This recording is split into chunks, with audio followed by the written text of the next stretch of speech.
Hello and welcome to How to Avoid the Fast Food Marketing Trap when it comes to your internet marketing.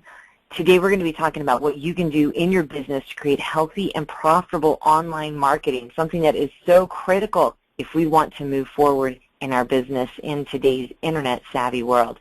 My name is Marguerite Insco. I'm an inbound marketing strategist, and I am very pleased to have join us today Victor Clark from Clark Incorporated, and he is a marketing media expert.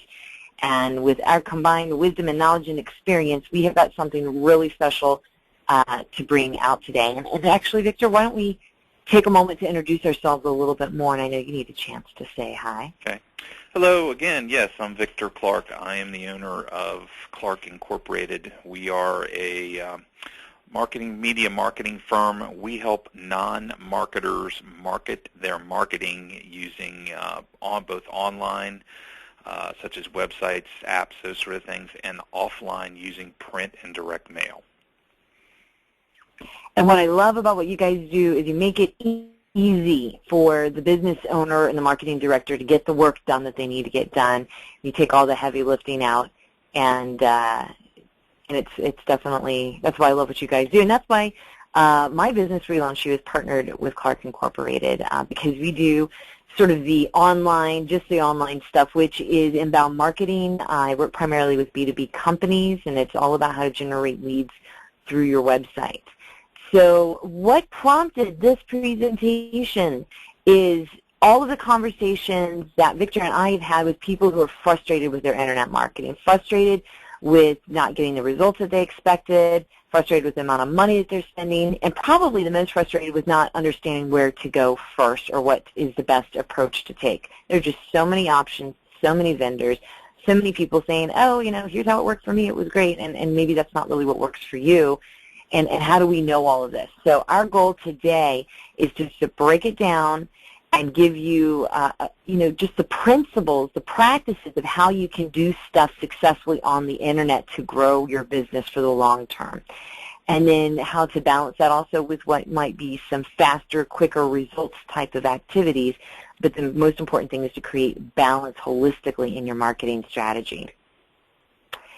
So actually, that brings us right here to this interesting-looking slide. Why don't you tell us what we're talking about here, Victor? We were pleased to partner with Marguerite on this because the topic is so timely and perfect, particularly for the clients we work with. We hear so many customers come to us saying, well, I tried the latest and greatest thing, and somebody told me to try this, try that, and it was a complete failure, and my marketing just doesn't work. Marketing doesn't work. And when Marguerite came up with the topic of fast food marketing, I thought that was perfect because that pretty much describes some of these marketing, I'll call it schemes, for lack of a better word, that they've heard about and tried because it's just easy, kind of like fast food. No shopping, no cooking, no cleaning, low cost. But a lot of it is flashy marketing. The people have tried it because everybody else has tried it. If you look at some of the fast food organizations, you know, everybody's familiar with Ronald McDonald. Everybody's familiar with the Chick-fil-A cows, and of course, who can forget the Hardee's commercials trying to sell hamburgers? And the thing of that is it's flash, it's glitz. They have a lot of money to put behind it, and they can keep throwing money at these ads, and it just doesn't work for a lot of the small businesses we work with. They have a limited budget, and every dime they have to spend has to come back, 2 to 5 to 10-fold over to make it worthwhile for their investment. And I think comparing fast food marketing to healthy marketing is a great way to describe a better way to market your business than the way some of the things you see from some of these fast food organizations who have enormous budgets. Yeah, and if you think about fast food, just in general, going on this analogy, it seems to taste really good at the time. Everybody else is doing it. That's what they're eating. So why shouldn't I eat that? I mean, that's the way we were raised, right? Or actually, I take it back. We were probably raised pretty well, but when we stepped out on the world on our own, maybe going to college, it had to be up to us about what kind of food we wanted to eat. And it was easy to gravitate towards something that was quick and easy, even though we knew it wasn't good for our bodies. And to build healthy practices in eating is just the same as building healthy practices in marketing. And, there's the downside. There's the long-term results to fast food style marketing. When I say fast food style marketing, it doesn't mean just what fast food companies are doing, but I mean marketing that is just, instant gratification, or I need to do it now because I don't have any business, or gee, that sounds like a really great idea that they're doing. I want to try it out. All of that is just producing really empty calories ultimately for a business, because then we can't delay gratification for putting money aside for what we really need to spend it on our marketing. And it creates kind of chronic health issues in our marketing overall for our business because it's sporadic. It's not, it's always looking for quick returns. There isn't a strategy, and we're chasing down promising tools or products that are out there, the next salesperson that talks us into that. And that's a horrible long-term result. I'm going to say that fellow looks remarkably like Morgan Spurlock, who did the movie, if you've seen it, Super Size Me. Just as an aside, he ate McDonald's food 3 times a day for 30 days, gained 24.5 pounds. His cholesterol level exceeded 240, and he just about killed himself trying to produce that film. And hopefully our marketers online today aren't going to kill themselves the same way Morgan Spurlock did trying to make that movie. And but I have seen that, Victor. It's I know this lady who ran her own photography business, and she's been in business for ages, and she really needed to step onto the online world. And someone promised her all this glitz and glam. She gave him thousands of dollars, didn't take ownership of making sure what was happening and understanding how the system worked, and then ended up with a really hot mess on her hands. It was a website that was embarrassing, and it was leads at all generated for her business. So that was a fast food approach that had a detrimental effect. And what we really need to focus on, we're not going to continue this food analogy for too much longer, specifically, but it's still important. If you think about it this way, it makes a lot of sense. Good, healthy marketing is only for the committed, people who are committed to do the right thing in the long term for their business. It's a daily action. It's a financial investment. We all know that good food is not cheap. You have to eat well. You have to be willing to buy the right kind of food. If you just eat correctly every once in a while, something good for you, and the rest of the time you eat junk food, well, that doesn't get you any results. And we see that, too, is in people's choices with marketing. They go, well, I tried this. I wrote blog articles for a month. That didn't make any difference. Well, a month is not any time at all when it comes to blogging to do anything meaningful. We have to also realize that when we eat healthy, it doesn't always immediately make us feel better about ourselves. We don't lose weight quickly. We know that it's a long-term thing, just like practical marketing doesn't always give you results next week and your sales went up 50%.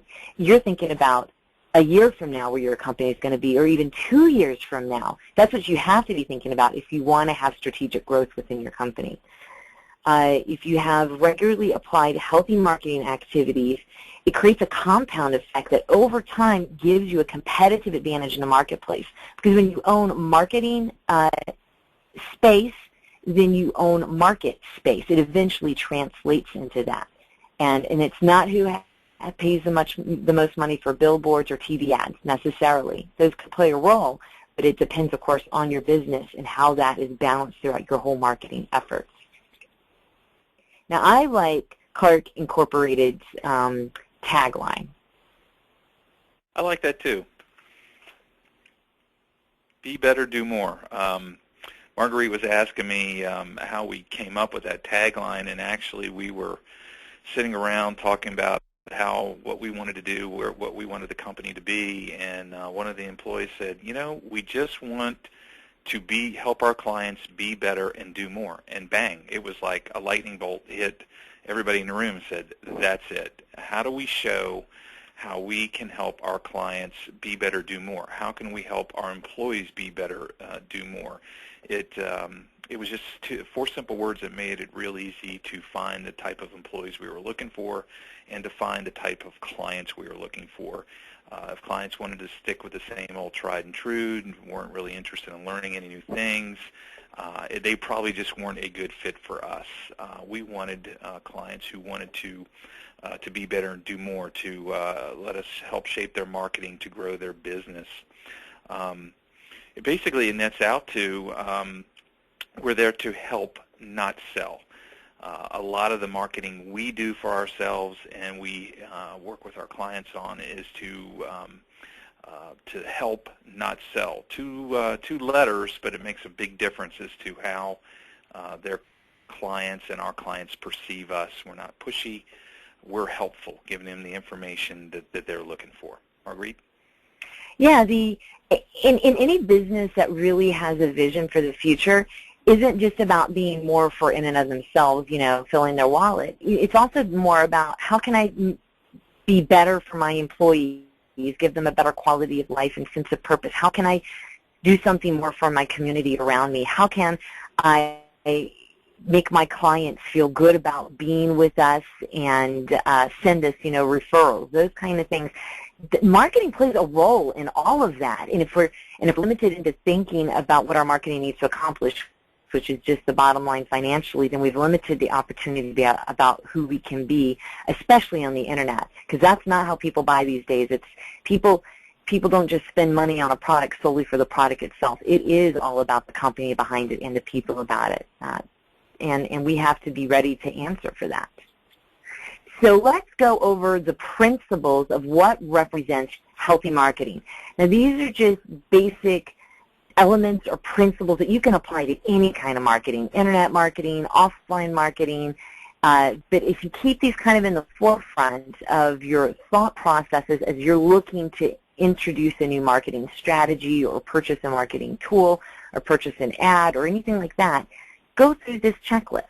And the very first one is when you are taking on that new marketing endeavor or improving your own, do you have a focused target? Okay, so we're not looking just, for specific types of people, like demographics, like this works for women 20 to 55, and they have a household income of $70,000, and yeah, that's all important, of course, but it needs to be much more specific instead of, I think this works for everyone. Everybody can use my service. Everybody needs financial, consulting. Everybody needs a new vehicle. Everybody needs a vacuum cleaner. That's not going to work. And so if that's an approach that you're taking to any of your marketing, then that's not healthy. When you talk about when people are their target market and they say anybody, somebody, someone, something, that's not very specific. And you usually get what you're asking for, which is nothing if you're not focused. And to bring focus in, you also need to bring value in. People want a first-hand experience, or they need a trusted third-party reference to believe what you're saying. The business owner or the salesperson can stand up and shout all the great things that they've done and talk all they want, but it doesn't mean nearly as much as an independent third party, in particular somebody that client may know and already trust, say nice things about you. So you really need to work on your referral marketing plan to get folks to give you testimonials in written preferably, that you can put up on your web page, or even better, if you can videotape them and put them up on your web page, giving testimonials about you and the great job you've done providing your product or service.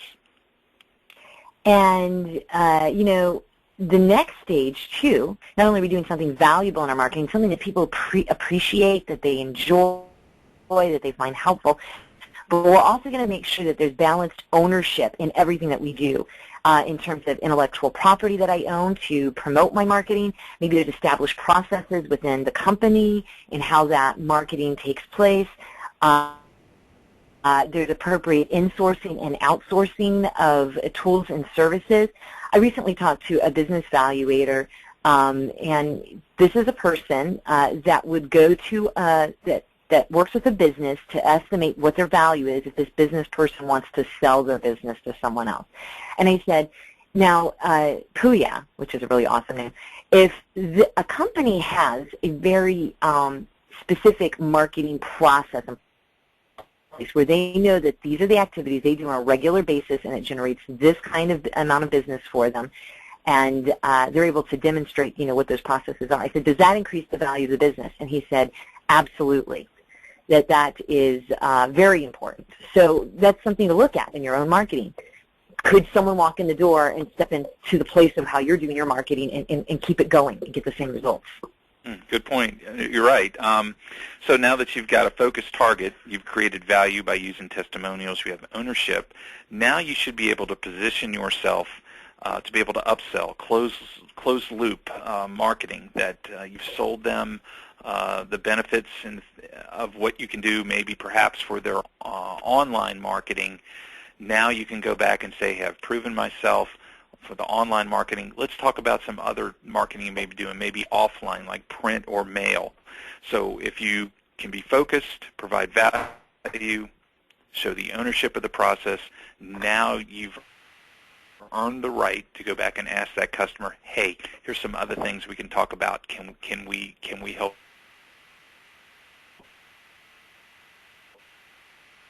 you with some of the other marketing issues that you're working on, or processes or procedures?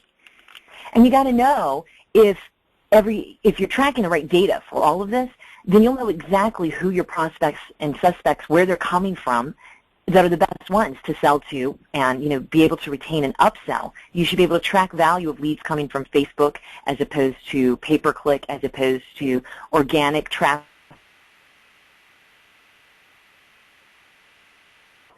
on your website. You need to know which ones are really bringing you the best kinds of leads. And also, for current clients or customers in their activities for internet, and what can that reflect in to send customer or client buy more? If you don't have performance that tells you this kind of information, then you're never going to know if your internet marketing is really accomplishing what it should be. And you could be spending money on what you don't need to be spending money on, or missing a lot of opportunities. Now, in addition to just this, we have the number. Commission kind of ownership hard by an established process, regular, repeatable, monitor, and tweak for improvement on a regular basis. If we just do campaigns every once in a while, either the campaign works or it doesn't. It's kind of hard to run some campaigns more than once, at least very close to each other, because the novelty of it is gone. But an ongoing marketing process, like regularly posting to social media, regularly writing a blog, even running ads on social media, these are things that you can monitor over time to see how you can change little things here and there to keep improving performance. And then finally, of course, it all needs to pay off. It all needs to work. You need to get a return on your investment on all this marketing that you're doing.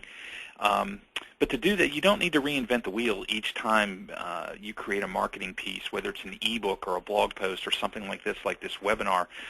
You can always go back and refer back and tie things back together. You can write an ebook in different components and break it out into blog posts, and take the blog post and refer back to your ebook. In this webinar at the end, you'll see we've got some resources for you, some free resources that you can download that within this webinar will tie back to some ebooks that Marguerite has available, and Clark Incorporated has available. So it doesn't need to be so complicated that you need to reinvent the wheel all the time, as long as you tie it all back together and it all sort of makes sense and comes together. And if you're doing that, then you're building equity in your marketing system. Just step back and think, is what I'm doing continuing on the internet to make what I'm doing more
does take time, but also the results that you get from it are much higher. You know, if you're getting a 15% open rate, that's a cue or a clue that your list that you're marketing to isn't really interested.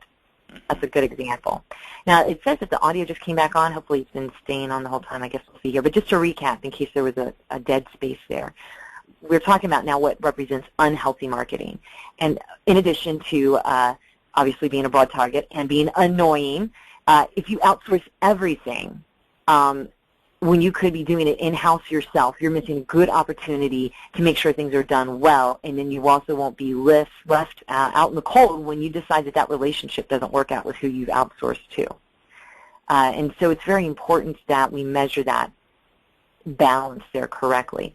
And, you know, I'll tie this back to an example, too, of another client of mine who found that this is a sort of fast food marketing approach. This is what was unhealthy about it. It was a great opportunity, but because she didn't have another thing to back this up, she ended up losing a lot of money. It was an email list that she could advertise through, and it was a really good targeted email list, and the advertising always gave her really good sales.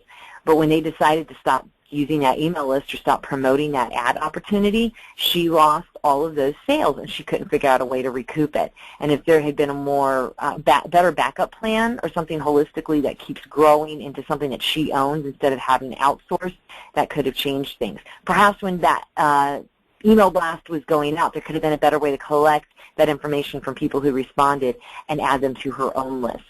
And then that could have helped retain some of that opportunity. Okay. But could you go ahead and count on these next three here, Victor? All right. Well, I was going to have you. Why don't you tackle on unaccounted performance, and I'll tackle the next one. Okay.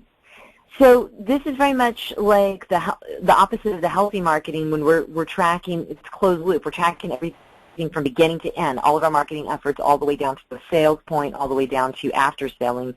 If we're not using really good analytics, like Google Analytics, this is a great place to start. There's a lot of other systems out there that have a fair cost, like HubSpot, or there's some analytics available in Hatchbuck, and then there's some more advanced analytics available in other systems.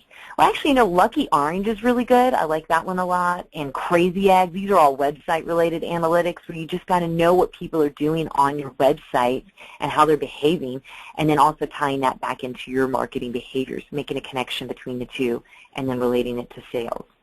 Okay. So that's what, if you don't know where your money is going and what results you're getting, it's not accounted for.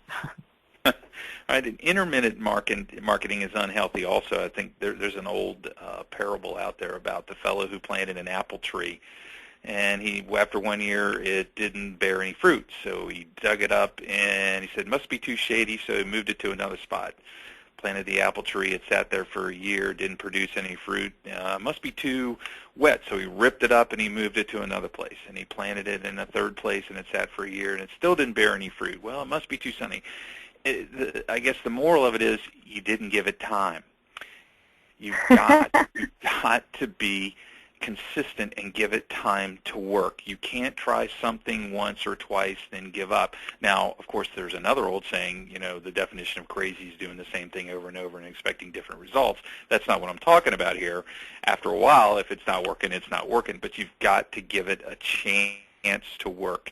Make sure you're doing everything right, giving it sufficient time, doing all the things we talked about in regards to healthy marketing, and doing everything you can to make sure that your marketing program will succeed.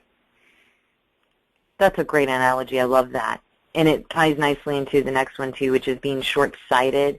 If we're just looking to generate supply today for our business and not building for the future, then, you know, it's going to cut the legs off at the bottom of the company a year or two from now, when if you had changed your habits in the marketing strategy, it could be advancing your business. And you have to think about this economically, too. When it's tough economically, or in the local economy, in the national economy, you always are going to spend more money on marketing and get less results.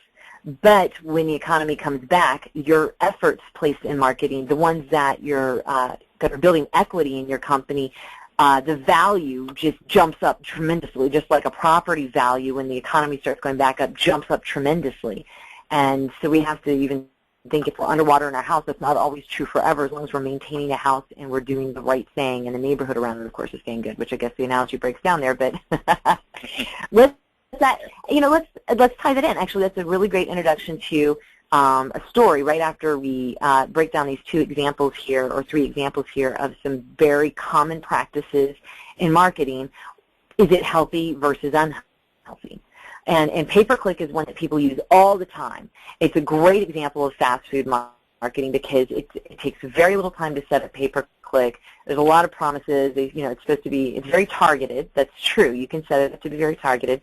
But let's run down this list of some other things that potentially make it unhealthy. So if you flip back a page or two in your workbook if you want to follow along. So pay-per-click, the advantages are, yes, you can focus on a target. Is it valued? I mean, when you do an internet search and there's all these things that pop up on the side of your screen, do you value what that person is saying to you on a pay-per-click ad? Probably not. Now, could you create value? Could you be offering something helpful, interesting, something that's of benefit to them and it's not selling you? Okay, yes. Now, that's where we're starting to walk away from the unhealthy or fast food approach to something that's healthy, but we're just pumping it up a little bit. Now, do we own pay-per-click advertising? No, that's completely outsourced. You stop paying, the clicks go away. Is it closed-looped? It can be, absolutely, if you have the right systems integrated into it. A lot of people don't bother to do that. They don't look to see how much their pay-per-click ad is really bringing overall to their business in terms of the money that they're putting into it and the results that they're getting into it. Is it ongoing? That is something you do have to do for pay-per-click to work really, is you have to maintain it, and finding that right balance, of course, is sometimes a little hard at the beginning, so that is important. Does it build equity? No. It does not build equity in a business. Once it's gone, it's gone. So that's an example of how pay-per-click leans on the side of being unhealthy. It is completely unhealthy if that's what a business entirely relies upon. They really should be putting some of that money into something that's building better money. Building marketing on their end. And I'm glad to say it's one of my recent clients has decided to do. They had a $5,000 a month pay-per-click campaign, and they've decided that they're not going to keep following the same process that their competitors are doing. They're going to do something different, which is building their social media presence. And so I'm excited about doing that. Talk about blogging here, Victor. How's that healthy versus blogging is a great way to grow your business, but again, if you do it right, do it the healthy way versus the unhealthy way. Is it focused and on target? Are you writing stories that are applicable to your target audience? You're not spamming them, obviously. You're writing helpful, useful information that they can use in their business to grow their business. It's almost the beginning of the self-service world, where you write enough and put enough blogs up that folks can come back and get answers on their own. A lot of self-service marketing that's focused in. And if it is, then obviously it's valued by them. They want to keep going back and learning more on it, and written under your name. It's your material. Now, you may write it yourself, or you may have to have a writer help you write it. But either way, it's you have authorship of it. You have ownership of it. You have the intellectual property that you can claim that you are helping these folks get the answers they're looking for. And they may hit the point that they just can't get the self-service questions answered anymore. Hopefully, because you have been so useful, helpful, valued, focused at the beginning, you're going to be the first one they're going to pick up the phone and call and ask when they can't find any self-service information. Again, you need to track the closed-loop performance. You need to track the results of these blogs. How well are they performing? The ones that are performing well, maybe you need to repost them again. Maybe you need to update, refresh the content a little bit. for them so that people can find more new useful information in there. And then, of course, you want to keep it ongoing. You can't just start a blog and stop, start and stop, start and stop. You're probably better off just not starting at all. If you're going to blog, you need to be consistently putting material up there because people are going to be expecting it, wanting it, want to read it. And then if you do this, you're going to build some equity. You will be the first person to think about when it's time for them to purchase the product in your business category that they're looking for. And email marketing. Those are all great examples there, Victor. Email marketing, people say it's dead, it doesn't work anymore. And there's a lot of variables about why it does work and it doesn't work. And it does work, but you have to do it a healthy way. So unhealthy is buying a list, sending everybody the same information, selling in the email, versus a healthy way is segmenting your list. You own the list, people have opted into it. It's not like they've been just sent, force-fed something. And it's helpful information that they find valuable and timely. And that's really where businesses in their marketing are the most successful, and the Internet allows this to happen, is timeliness. What are the triggers that make people move on decisions? And a salesperson can recognize that individually with the businesses that they're working with, but even in marketing, we can look at more globally possible triggers that help people start thinking differently. A very common example, this one's pretty easy, is Christmas is coming, and we all have to buy something for other people at Christmas, and we start thinking about that right after November. And so that's a very common trigger point for people to start moving in that direction. Now, that's a consumer, B2C approach. There's certainly things we can do in B2B and type of marketing that doesn't have anything to do with holidays. These are things to keep in mind. So let's give an example here of all of these kind of in play. There is a company here in Virginia Beach called River Pools and Spas, and they are right now touted to be the most educational swimming pool blog in the country. As a matter of fact, they had the #1 site for traffic when it comes to people's questions about swimming pool installation. Now, how did they get to be that way? Well, it didn't start off. It used to be before the economic bubble popped back in the late 2000s, well, actually just like 6 or 7 years ago. They were doing about 70 pool installations a year. And then everything went south. People didn't have money, and for some reason they decided to not buy pools anymore, and they went down to like about 17 swimming pools. And they had over 20 people and staff, and they were making millions of dollars. They were spending over $200,000 a year in their marketing, too. So they were spending tons of money. Well, that wasn't available anymore. And the owners decided, okay, here's one thing that we can do that I have control over. I can just start writing in a blog the answer to every question I can think of that anybody's ever asked us about swimming pools. And they did that, like, on a almost daily basis for a couple of years. They ended up generating over 850 pages of content.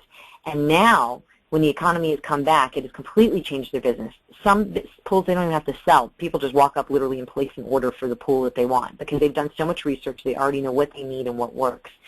And 30% of sales come directly from their website. They only spend now about $25,000 in marketing, and they're making more money than they did before. So they've found out what works, and they've increased the equity in their website through their content, and it just grows and grows every day because they keep adding to it. They haven't stopped. But I love that story. It's not a story. It's a real thing that's happened in business. And anybody can do that today. It's still happening. The real estate in Internet is getting more and more expensive. Everybody else is catching on to this process. So the longer you put it off, you won't gain that foothold that other people have, which is the advantage of time. Now this ties into a really important concept that we have to keep in mind with good, healthy marketing. It is who the consumers are in terms of their psychological behavior. And Victor brought this up a minute ago. Today, it's all about self-serve. Everywhere we go. You go out to eat at a restaurant. Well, they do serve you, but there's all these buffets. You go to a store to buy clothes, to buy food. Everything is self-serve. It used to be a long time ago, if you went to the grocery store, there was a person at the counter who gave you the And but not anymore. We want whatever we want, anytime, any place, and we want anything. And if we limit that possibility with people that we're marketing to, they can't figure out what you do and how you do it anytime, anywhere, and anything they want to know. It's just going to mean that you aren't going to be a priority in their life and possibly their future business. So that's what consumers want. And what do they need from us, Victor? They need to experience value before they enter the buying stage. And I will say that that was our biggest challenge here at our company. Is we knew we did a great job. The customers we had knew we did a great job. It was like,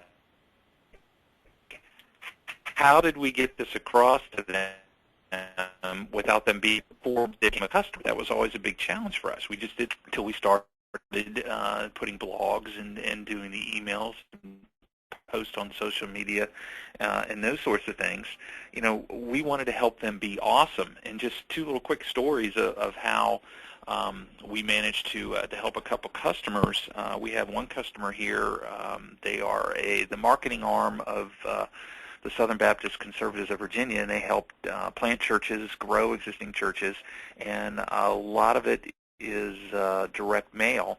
And while they have some great graphic designers, videographers on staff, they really didn't have anybody who managed the printing part and the mailing part. Well, they went to our blog and started reading up about postal regulations and how to save money on postage and those sorts of things, and it led to more questions till finally they were self-served out and needed to call us and ask questions. We've helped them save tons of money on their printing, tons of money on their postage, and we're working on them with some other things about, in fact, getting them a nonprofit permit to save them even more money on their postage costs. So that was one way, using self-service marketing information through our blogs, that a customer is able to help themselves. And then there was another one, Virginia Music Educators Association in Virginia. We printed a quarterly magazine for them. It's about 60 to 80 pages, depending on the issue. Mailed out 2,000 copies around the state. And one day, a couple years ago, they came to us and said, you know, you do a great job. You do a great job designing, printing, mailing. We love working with you, but the cost is killing us.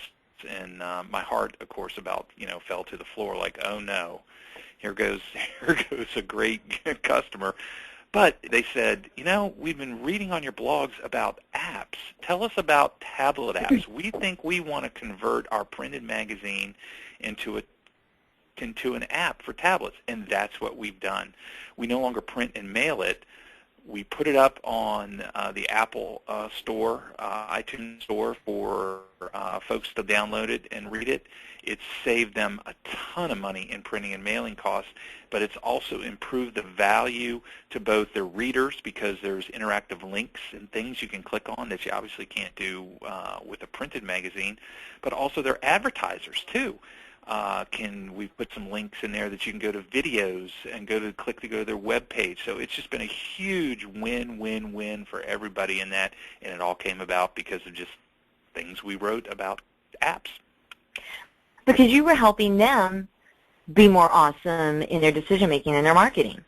Right. You know, that's what you did through your blog, and I love that. So, like on this screen here, it has like the 5 types of social media strategies. There's the like grab, you know, there's the broadcast, you know, we are awesome. Reminds me of the Lego movie, you know, everything is awesome. I don't know why, but my kids love that movie.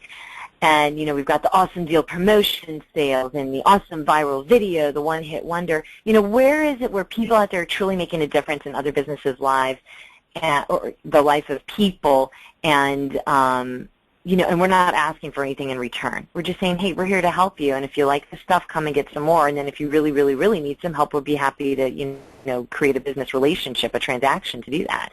And that takes the pressure off of, you know, a salesperson trying to sell something that, you know, they can't convey because you can't sell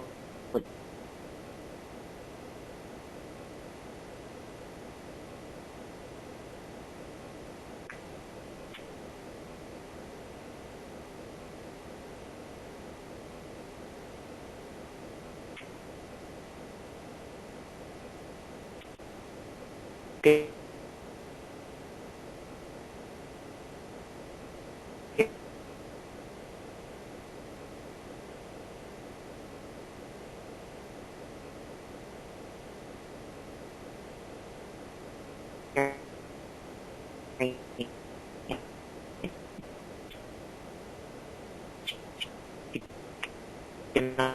only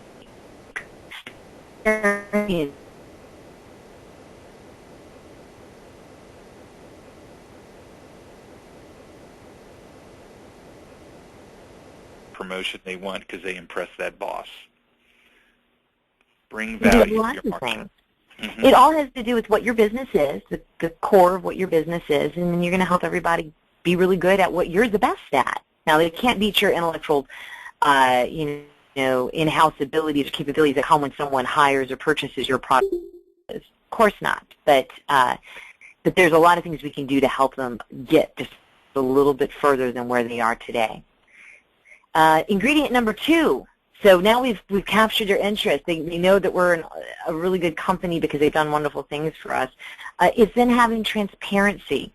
They want to know everything about what you do and how you do it. And where they're going to look is on the Internet, mostly at your website. They want to know, what is this kind of services or product going to cost? What are the typical results?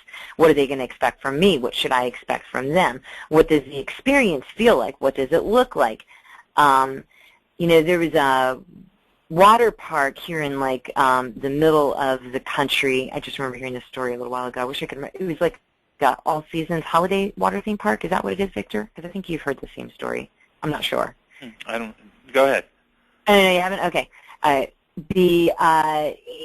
It was trying to stack up against the big, like Water Country USA theme parks. I mean, ones that have a lot more money behind it. And all they were is just like they just talked about the holidays throughout the year, but it was a water park too. And they decided on their website to take pictures and detailed explanations of all the different rides that they had, and pictures of people riding them and the experience and everything. And that radically changed people's level of interest in the water park and drew people to them that never would have given that water park a chance if they hadn't made it really clear about what the experience is in the park. So I love that. If your website is 2 pages about, your services and who you are, that's probably not enough information for people to really make a decision to do business with you. And this is particularly true with B2B type of marketing. Yeah, I think you were talking about a park in Indiana where they put, like the roller coaster, they actually put up video of what it's like to ride the roller coaster as you're researching the park. It's just something other parks hadn't done. Just being very transparent. I think they even would tell you how long the wait line was for the rides too. Everybody knew it. They gave up all the information. Everybody knew everything.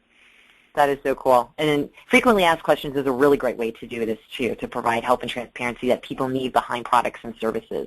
Just try to answer every question that they have, because people are looking, and when they can't find it, they may not be where they want to in their buyer's journey to pick up that phone yet, and that's a lost opportunity, potentially. So how do we pull all this together? Like, what is a cooking process that actually works for Internet marketing? Well, there's 4 different components that you want to focus on. And if you can make sure that you've got good balance within all 4 of these different areas, then your Internet marketing is going the right direction. Obviously, a website, that's the center of your Internet marketing. That's the hub within everything evolves. And you are working strategically through your blogging and through the structure of your website. It's on-page optimization to attract organic traffic. You could send other traffic there too with paid ads. That's great, but you're always looking to build the organic traffic. You have a keyword strategy. Now, keywords are becoming less and less important today in terms of knowing what they are because Google's hiding a lot of that information.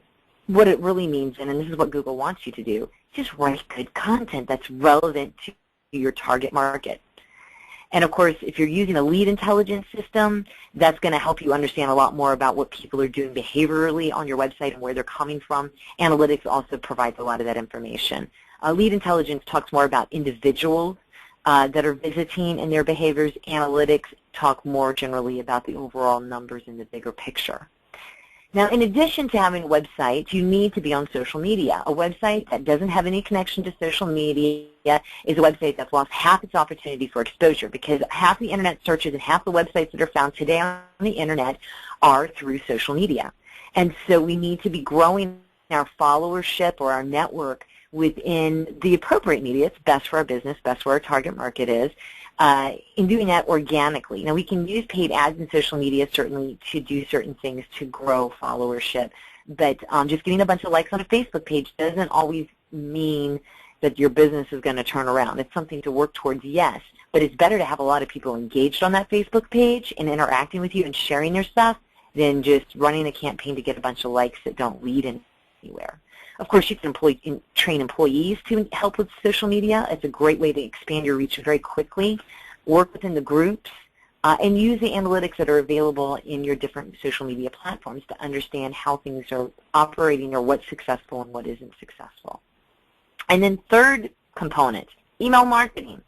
So if you have a website and you're doing social media and you're not doing email marketing, and this is for your internet marketing program, then you're missing like a third leg on the stool. You need to be building your own opt-in list. You need to create some automation in some of your email marketing because you can't be expected to send out an email every time something that comes up. It could be a lead nurturing campaign where you've got a number of emails lined up when someone first completes a form or to do a download of a piece of content. And of course, you're observing the analytics involved there too. You can see there's a trend in all four areas: analytics, analytics, analytics. So, and you might be thinking, well, this is a lot for my business. You know, website and social media and email marketing. We haven't even talked about the fourth one, conversion, yet. But here's the truth. Here's the absolute God honest truth. That's what people expect. And if you get on, if you're trying to do a business that's not even an internet business, okay, this is just a regular storefront business, let's just say, you know, you've got brick and mortar, and you're not doing these three things, there's a certain point where your business will stop growing. It just can't move forward because this is the expectation of today people have with their marketing experience that will engage them and draw them back. They have to be done well, but these are just the mediums. Now the last one, conversion.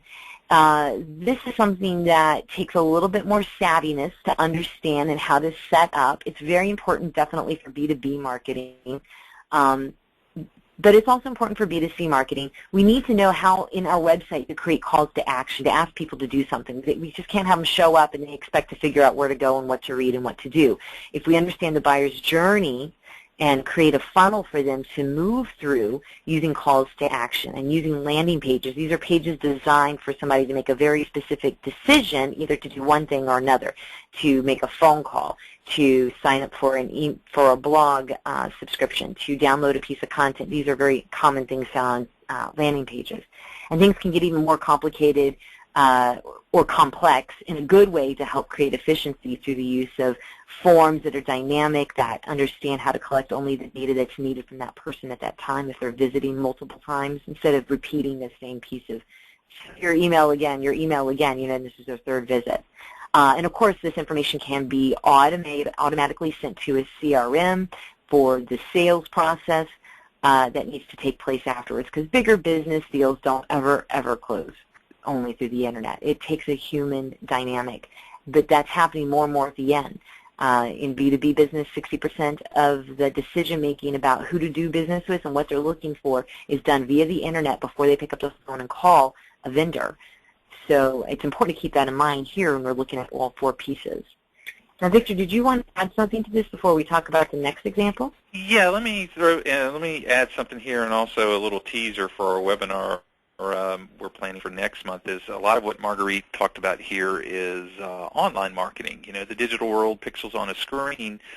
But let's not forget how you can use offline marketing, flyers, postcards, direct mail, printed magazines, those sorts of things to drive traffic to your social media and your websites. I challenge you to take a look at the direct mail pieces that show up in your mailbox when you go home this evening. Are those pieces selling or helping you? I would be willing to bet all of them are trying to sell you something. You know, and if you're not in the mood, you know, if you get a flyer or a postcard from a plumber saying 30% off to fix your toilet, well, if my toilet's not fixed, I'm really not looking for any plumbing projects right now. It really is not going to drive much business for that plumber. But if that plumber did send me something, how to fix the leaky toilet on my own, some little minor problems here and there, some tips, when I got to a real problem, I'm going to remember to call him when I got a real big problem and water's running down into my basement and I don't have any idea how to fix it. So if you can take a look at your offline marketing, see how you can help, not sell, by providing links to your blog, your social pages, even QR codes. We'll talk a little bit about QR codes next month. They've gotten a bad rap, but I really believe they're helpful. A great way for you to provide helpful information so that your customers potentially remember you when they really have a big issue they can't solve on their own. So don't forget about your offline marketing too. And it all ties together. People don't expect those two things to be apart by any means. They want to have the same. That would be a big surprise. Yes, that would be a big surprise for somebody sending me something to help me than trying to sell me something. Yeah, I think that would stand out in my mailbox. Yeah. Excellent. All right, so Sabinsky Services Incorporated, ironically, this happens to be a plumbing company, an HVAC company. And they work, they've been around for a long time, 26 years. They've got over 300 employees. They have, operate in multiple states. They're spending a ton of money on advertising. But yet they switched to healthier marketing, in particularly in this instance through the Internet. But they made a lot of the changes there. And because of that, they were able to decrease their cost of pay-per-click, increase the number of people that came to their website and said, yeah, you guys fix my air conditioner, you guys fix my plumbing. And you can see that over 100% increase in online revenue or revenue generated from their online marketing. Now, how did they do this? What was the problem? Well, they had too many different platforms that they were using to manage all their Internet marketing. They had like an email platform over here, a CRM over there, a website, analytics over there, social media management in another location behind them. And not all of this was connected in a way that really gave them helpful closed-loop information, or too complicated to make that happen. And they decided to invest with HubSpot, which is an all-in-one inclusive system. And there's a number of them out there. HubSpot happens to be my particular favorite one, and I'm a reseller of that. But because they could consolidate, they could really focus on who is coming to their website and who was using their social media and how they were sending out their email marketing. They created more value in what their people were looking for, how they could help them better. They refined their personas, and the personas is that target market, but it's more than just a demographic description. It's also a psychographic description of who their target market was. And they have lots of different people they target, too. So it's not just one persona per business. Businesses have multiple personas, and therefore they have slightly different ways that they market to each of those personas. So the marketing manager, Brittany, says, I'm not sitting at my desk trying to come up with ideas for people that are just like this, people walking out there with no faces that she doesn't know. Now she's getting to know their customers as a marketer, and that's really exciting because now these ideas are all based on their interests, not just on some crazy stuff that she came up with. So great way to conclude, I think, what are some examples of healthy marketing. If you're not sure where your online marketing is headed, in the guide that you can download with this presentation, if you haven't done so already, do that. On the second to last page, there's a little worksheet that you can fill out. And it's got, let's see, 1, 2, 3, 4, 5, 6, like 12 different things that you can rate yourself on in healthy online marketing and give yourself some points. You add it up and get a total score, and you can figure out where you fall in the level of healthiness. And it lets you know if you need to improve or if you're doing a good job or if you need to keep doing what you're doing. So definitely check that out. In addition to that, we have some other great resources for you on our company websites. Talk to us about this Managing Marketing Media ebook. This is an ebook that we wrote, covers everything from inbound marketing to outbound marketing to print on ink on paper, pixels on a screen, how to choose a marketing media provider. It's a meaty book. It's got a lot of information in it. I will tell you it is not a quick read, but it is a good read that you will go back to many times. It will be a reference tool you'll put on your bookshelf. It's going to answer this question that you could figure out on your own, right? After you fiddle around with it, after you've done so many direct mail campaigns or ordered so many things to be printed, eventually, after enough mistakes, we know not to do that again. Or you could just read this book. Yeah, there you go. That's a good way to describe it.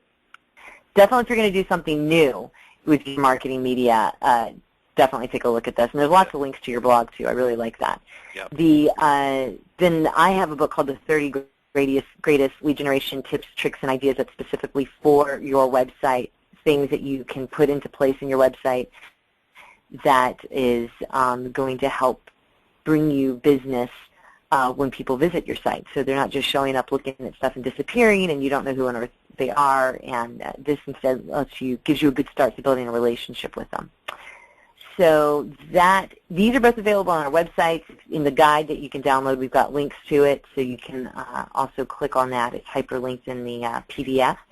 And that concludes what we have to share today. So thank you so much for spending your time watching this video and this webinar. Please feel free to reach out to Victor and I anytime if you have questions, if you want to strike up a conversation, if you need help with something that you're working on with your internet marketing. And I guess, Victor, go ahead and you do your sayonara, and we'll call this a wrap. As a wise person once told me, don't suffer in silence. Call me or Marguerite for any questions and help you need. Great. Okay, guys, have a great day. Bye.